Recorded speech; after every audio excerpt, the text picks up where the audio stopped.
राधा अष्टमी का व्रत अवश्य करना चाहिए। और राधा अष्टमी जैसे जन्माष्टमी होती है, जन्माष्टमी में भगवान श्री कृष्ण प्रकट हुए थे, ऐसे ही राधा अष्टमी के दिन राधा जी प्रकट हुई थी। और यह व्रत अवश्य करना चाहिए और खूब उत्साह मनाना चाहिए। और पद्म पुराण में भगवान व्यास जी राधा अष्टमी के व्रत की महिमा कह रहे हैं। राधे राधे। कैसे हैं आप लोग? ईश्वर कृपा से आप सब अच्छे होंगे। ईश्वर सब पे कृपा बनाए रखे, सबका कल्याण करें।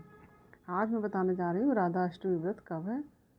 और यह व्रत रखने से 1000 एकादशियों का फल, केवल एक राधा अष्टमी का व्रत रखने से 1000 जो एकादशी का फल प्राप्त होता है, वह कैसे प्राप्त होता है, यह मैं आपको बताने जा रही हूँ।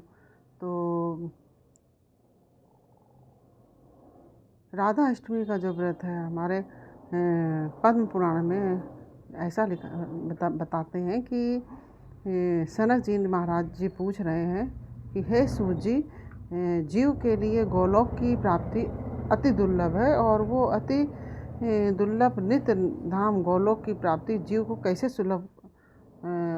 सुलभ हुई। और आप कृपा करके बताओ कि इस दुस्तर संसार सागर से पार जाने का कौन सा उपाय है, और वो कैसे दिव्य धाम गोलोक की प्राप्ति करें, वहाँ पहुँचने के बाद फिर कभी लौटना ना हो, और जहाँ पे पहुँचने के बाद इस संसार सागर में कभी भी लौटना नहीं होता, वो हमें कैसे प्राप्त हो। उस उत्तम परम धाम, दिव्य धाम जो है गोलोक धाम की प्राप्ति हम कैसे करें।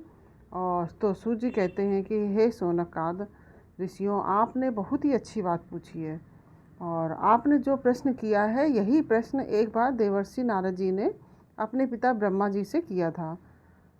नारद जी बोले कि क्या कहा था नारद जी ने ब्रह्मा जी ने किया था। उन्होंने पूछा कि नारद जी ने क्या कहा था। तो उन्होंने कहा, बहुत ध्यान से सुने आप। ब्रह्मा जी ने नारद जी से कहा कि क्या क्या कहा, यह बता रही हूँ मैं। उन्होंने कहा कि हे पिताश्री, क्योंकि नारद जी ब्रह्मा जी के पुत्र हैं, मानस पुत्र, और वो ब्रह्मा जी से पूछ रहे हैं। तो उन्होंने यही प्रश्न किया कि नारद जी ने कि ब्रह्मा जी से पूछा कि तो ब्रह्मा जी ने क्या कहा, उसके बारे में मैं आपको बता रही हूँ। कि ब्रह्मा जी बोले, बेटा नारद, आसार संसार सागर से ऊपर दुस्तर भवसागर से पार उतरकर नित्य गोलोक को प्राप्त करके श्री राधा कृष्ण की नित्य सेवा प्राप्त करने का सबसे श्रेष्ठ और सबसे सरल साधन है। वो साधन क्या है?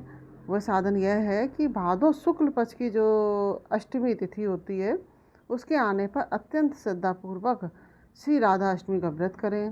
फिर नारद जी ने कहा कि आप कृपा करके उस राधा अष्टमी व्रत की महिमा सुनाइए, और उसका क्या फल है, इस राधा अष्टमी व्रत को पहले किसने किया, और किन को, जो लोग व्रत नहीं करते हैं उनको किस फल की प्राप्ति होती है, और उनको किस फल से वंचित रह जाते हैं। जो व्रत करते हैं उनको किस फल की प्राप्ति होती है, और जो नहीं करते उन किस फल से वंचित रह जाते हैं, उनको कौन सा पाप लगता है जो व्रत नहीं करते हैं। और दोनों बातें ही आप मुझे कृपा करके बताइए। तो हे भगवान, किस विधि से राधा अष्टमी का व्रत करना चाहिए, और वह राधा रानी कैसे प्रकट हुई, उनके प्राकट्य की बात भी आप हमें बताइए। ऐसा नारद जी ब्रह्मा जी से महाराज से कह रहे हैं। तो ब्रह्मा जी कहते हैं कि हम तुम्हें सब चीज़ बता रहे हैं, आप ध्यानपूर्वक सुनो। तो नारद जी कहते हैं कि आप हमें विस्तार से सुनाइए। तो ब्रह्मा जी बोले कि विस्तार से तो नहीं सुनाएंगे, संक्षेप में सुनाएंगे, क्योंकि भगवान के बिना राधा रानी के तत्व को कोई दूसरा जान नहीं सकता, कोई दूसरा जान ही नहीं सकता है। और तो हम कहाँ से उसका वर्णन कर सकेंगे, संक्षेप में सुनाएंगे। और इसके पूर्ण का वर्णन करने की हमें सामर्थ्य नहीं है, ऐसा ब्रह्मा जी बोल रहे हैं। क्योंकि राधा रानी का संक्षेप में विस्तार से वर्णन कौन कर सकता है, किसी के इतनी सामर्थ्य नहीं है। करोड़ों जन्मों के ब्रह्म हत्या जैसे भयंकर जो पाप होते हैं, वह भी केवल एक राधा अष्टमी का व्रत, एक बार श्रद्धापूर्वक राधा अष्टमी का व्रत कर ले तो उसके जो वह पाप होते हैं करोड़ों जन्मों के तुरंत ही क्षण भर में नष्ट हो जाते हैं। और जो 1000 एकादशी का व्रत करने का जो फल प्राप्त होता है, वह जो निर्जला एकादशी करने का 1000 निर्जला एकादशी का जो फल प्राप्त होता है, उन 1000 एकादशियों को 100 में गुणा कर दीजिए तो 1 लाख हो जाएगा। ऐसा कहते हैं कि 1000 एकादशी जो है 1000, उसको 100 में कर देंगे तो आप करीब 1 लाख गुना, जो उससे भी ज़्यादा आप समझिए, उससे भी जो ज़्यादा फल प्राप्त होता है वह केवल एक राधा अष्टमी का व्रत करने मात्र से ही प्राप्त हो जाता है। जो स्वर्णदान की महिमा है, उस पर कहते हैं कि सुमेरु पर्वत के समान कोई स्वर्णदान करे, उससे भी जो पुण्य प्राप्त होता है वह केवल एक राधा अष्टमी के व्रत से प्राप्त हो जाता है। ऐसा ब्रह्मा जी नारद जी को बता रहे हैं। तो इसलिए यह जो इतना पुण्य प्राप्त कराने वाला व्रत है, ये हम सबको जरूर रहना चाहिए। और कन्यादान का भी बड़ा पुण्य है शास्त्रों में, और कृष्ण जन्माष्टमी का भी बहुत है, और राम नवमी का भी बहुत महत्व है। और वैसे ही जानकी प्राकटोत्सव और राधा प्राकटोत्सव का भी बहुत ही शास्त्रों में वर्णन किया गया है। और ऐसा कहा गया है कि 1000 कन्याओं का जो दान करे, 1000 अत्यंत अभावग्रस्त परिवार की कन्याओं का विधिवत पूर्वक पूरी विधि विधान से दान करे, विवाह कराए, जो उससे पुण्य प्राप्त होगा वह पुण्य केवल एक बार राधा अष्टमी का व्रत करने से प्राप्त हो जाएगा। कोई पापी मनुष्य बहुत श्रद्धा नहीं है, उसकी किसी भी प्रकार की किसी में श्रद्धा नहीं है, उसके द्वारा अगर यह व्रत हो गया तो भी उसको राधा अष्टमी के व्रत का पुण्य प्राप्त होगा, उसके सारे पाप नष्ट हो जाएंगे।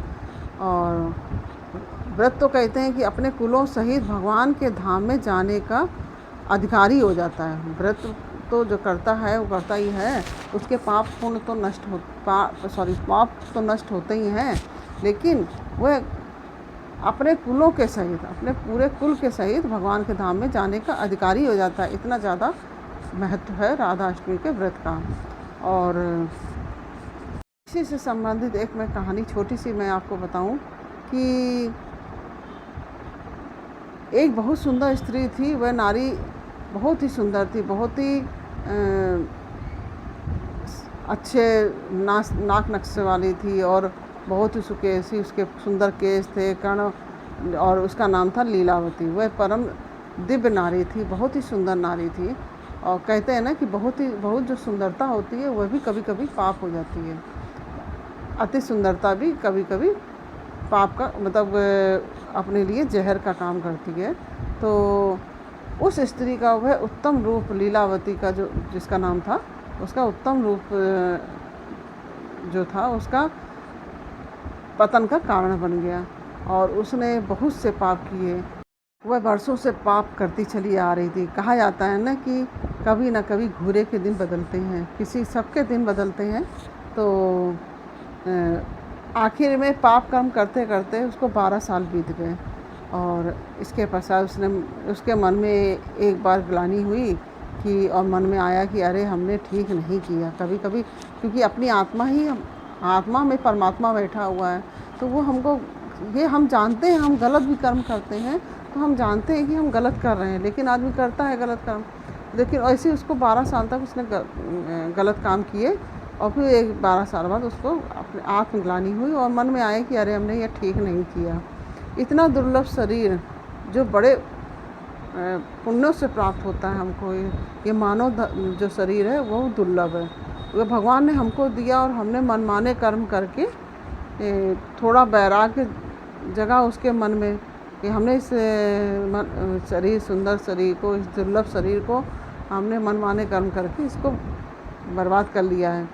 तो उसके मन में थोड़ा बैराग जगा तो वह नगर से बाहर की ओर आई, और वह अपने नगर से बाहर उसके पास कोई साधन वगैरह तो था ही नहीं किसी चीज़ का। तो कोई ऋषि मुनि महात्मा से हमको साधन मिले, इस इच्छा से आई कि अब मतलब उसके मन में वैराग जगा कि हम अपने जो हमने गलतियाँ की हैं उसको अपने संतों के सानिध्य में हम आकर अपनी जो पाप है उसका प्रायश्चित कर लें। और वहाँ आकर उसने क्या देखा कि कुछ महात्मा लोग, वैष्णव लोग जो हैं, एक मंदिर में राधा अष्टमी का उत्सव मना रहे हैं।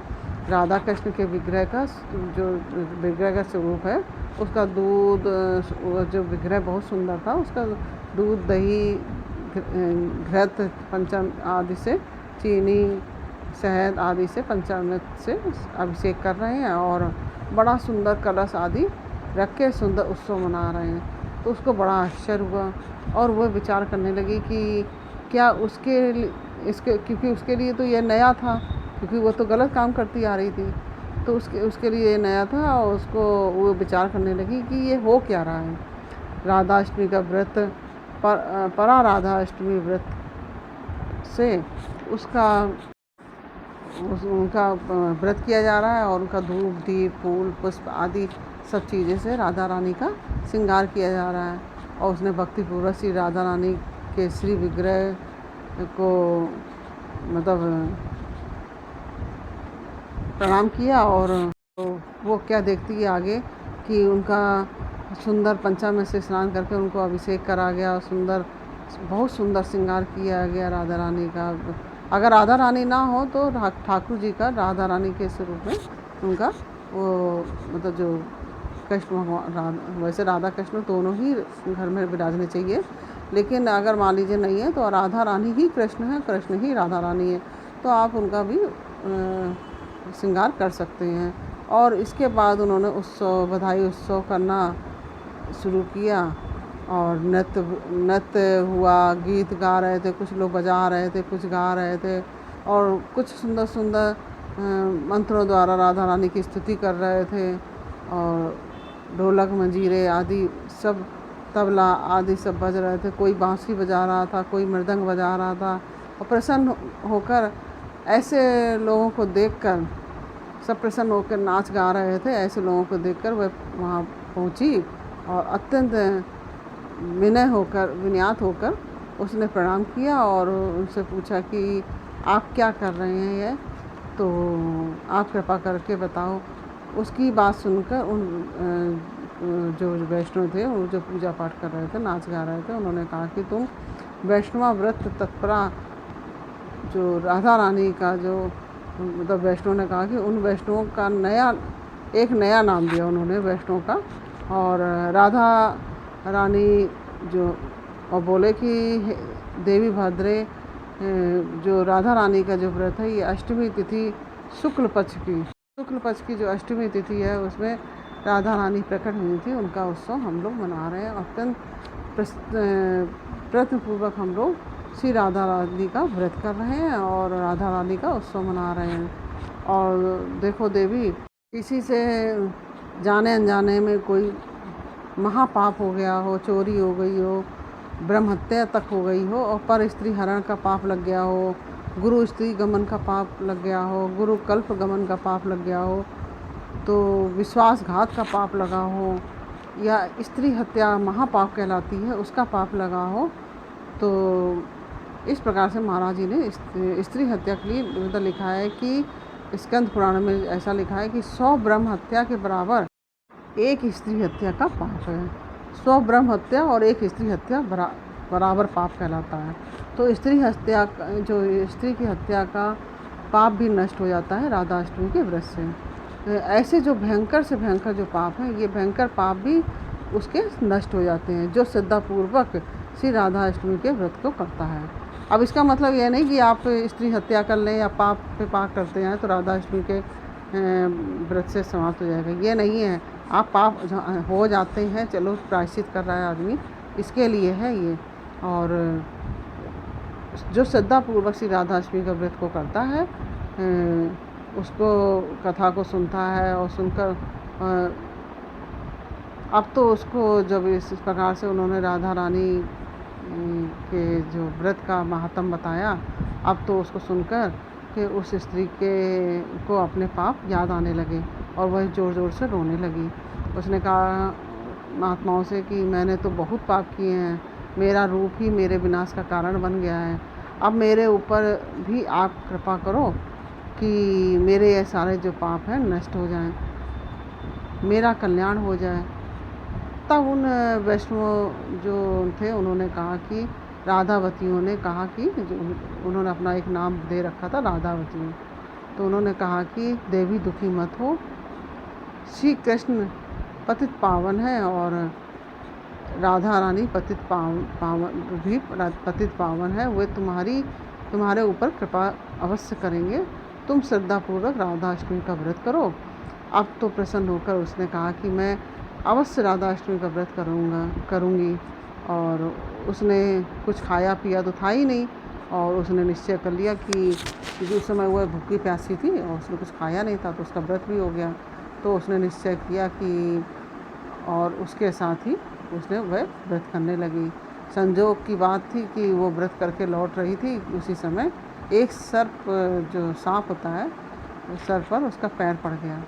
वह काला कोबरा सांप था और पैर पड़ गया तो उसने डस लिया, सांप ने उस स्त्री को डस लिया और वह मर गई। यमदूत के दूत आए और उसको कंधे में डाल करके ले जाने लगे, रस्से के पास में डाल के कंधे में लटका के ले जाने लगे। और उनके हाथ में पास मुदगर, जो यमराज के पास जो दंड होते हैं वो सब थे, और उनके हाथ में जैसे ही उसको यमराज ने ले जाना चाहते थे, ले जाने के लिए उन्होंने अपने कंधे पर रखा, वैसे ही उसी समय भगवान के पार्षद शंख चक्र गदा पद्मधारी चार भुजा वाले भगवान के पार्षद प्रकट हो गए और दिव्य स्वर्णमय विमान में बैठकर के वह जो थे वो आए थे, जो भगवान के पार्षद थे, और उन्होंने चक्रधाराओं के पास से टुकड़े टुकड़े कर दिए, और जो पास था जो यमराज का, उसके टुकड़े टुकड़े कर दिए, और उसको प्रेम से उस नारी को, मतलब वो लीलावती को विमान में वो जो लाए थे उसमें बैठा लिया, और एक रथ लेके आए थे जो उसमें बैठा लिया, और वे बड़े प्रेम से गोलोक धाम उस स्त्री को लेकर चले गए। इस प्रकार से उस स्त्री का जो गोलोक धाम जाना हुआ। तो अब लोग कहते हैं कि मैं व्रत करूँगी ना करूँ, तो मैं तो कहूँगी कि आप सभी को व्रत करना चाहिए। रामनवमी का जैसे व्रत करते हैं या जन्माष्टमी का व्रत करते हैं, तो ऐसी ये जो राधा अष्टमी है ये भी व्रत करना चाहिए, और सभी लोग, हम भी करेंगे। तो आपको मैं ये बता दूं कि ये व्रत जो है ये फलाहार रहा जाता है, जैसे कि एकादशी में रहा जाता है, इसी तरह से रहा जाता है, अन्न ग्रहण नहीं किया जाता है।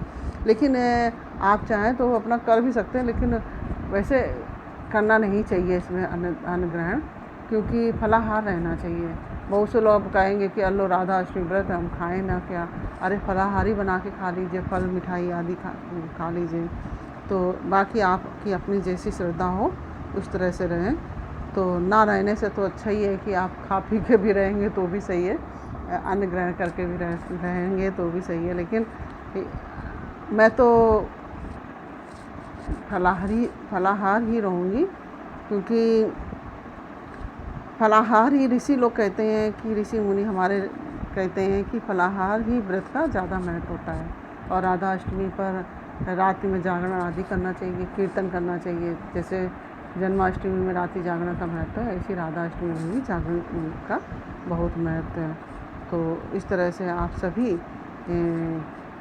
राधा अष्टमी का व्रत करें और राधा रानी का श्रृंगार करें और उनका कीर्तन करें, पूजन करें, उनको भोग लगाएं, आरती करें। इस तरह से आप सभी राधा अष्टमी का व्रत करेंगे तो आप सबको सारे जो पाप हैं वो सब नष्ट हो जाएंगे। राधा अष्टमी का खूब उत्सव मनाइए, खूब नाचिए गाइए, खूब उनको श्रृंगार कीजिए और इस तरह से आप सभी राधा अष्टमी का व्रत करें। तो यह मैंने आपको राधा अष्टमी का महत्व और राधा अष्टमी क्यों रखना चाहिए यह मैंने आपको बता दिया। और इसी तरह से आप सभी राधा अष्टमी का व्रत रखिए और सभी को राधा अष्टमी पर्व की हार्दिक शुभकामनाएं। किशोरी जी के प्रकट उत्सव की हार्दिक शुभकामनाएं। इसी के साथ ही हम इजाज़त चाहेंगे। फिर मिलते हैं अगले वीडियो में एक नई जानकारी, एक नई कहानी के साथ। तब तक के लिए राधे राधे। राधा अष्टमी पर्व की किशोरी जी के प्रकट उत्सव की हार्दिक शुभकामनाएं। राधा रानी सब पर कृपा बनाए रखें, सबका कल्याण करें। राधे राधे।